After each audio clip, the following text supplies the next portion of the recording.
What's going on there, everyone? Welcome back to another episode of Blake's Take with me, Blake Neiman. And coming off their first series win, the Warriors were looking to keep the momentum going against Sweet Home. The opening game of this series was originally scheduled to be played on Monday, but due to rainy weather conditions, the game was then pushed back to Wednesday.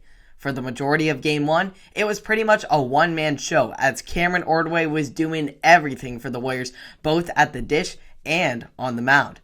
Through the first 5 innings, Ordway had all 3 of the Warriors' hits, both of their runs, and held the Huskies scoreless behind his phenomenal pitching. The rest of the Warriors' offense finally got involved in the 6th after Mason Stearns worked a walk and stole second to set up an RBI single for Ty May to tack on the 3rd and final run for the Warriors.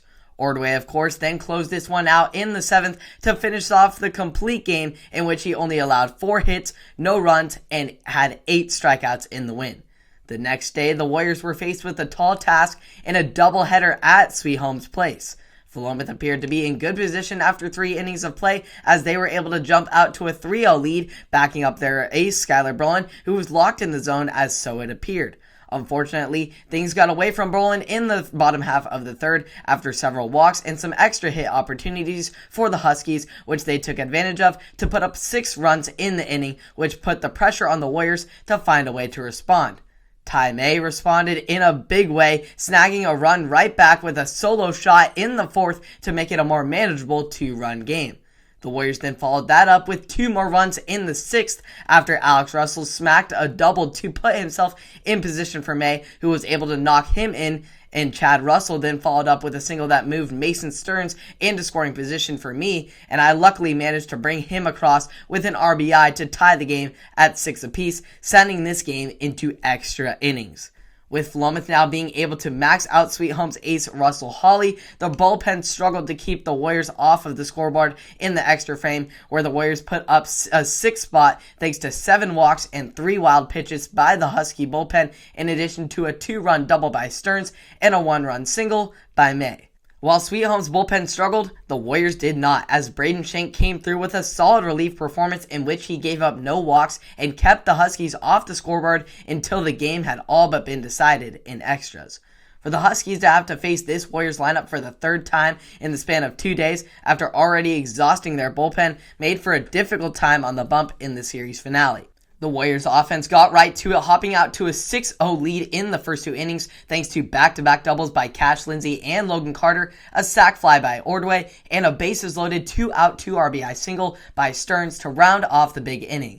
The Warriors then tacked on 3 more runs in the 4th and then added another in each the 5th and the 6th inning to jump out to a 9-1 advantage.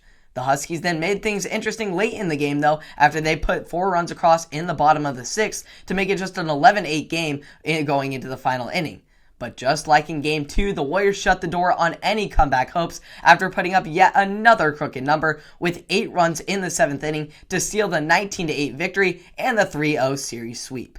The Warriors are now back to a .500 record and have lots of positive energy going into a break in their league schedule. So hopefully they will be able to keep this momentum going. They're getting right back on the right track. Lots of good stuff going defensively. They're playing much better and much more to their level after struggling early on in the season, in which they made several errors and averaged around 5 errors a game. And now they've limited it down to just 1 or 2, possibly even clean slate of 0 in a game. And their pitching is struggling a little bit as of late with finding the strike zone, but the defense is doing well in backing them up. And then offensively doing much better at their at-bats.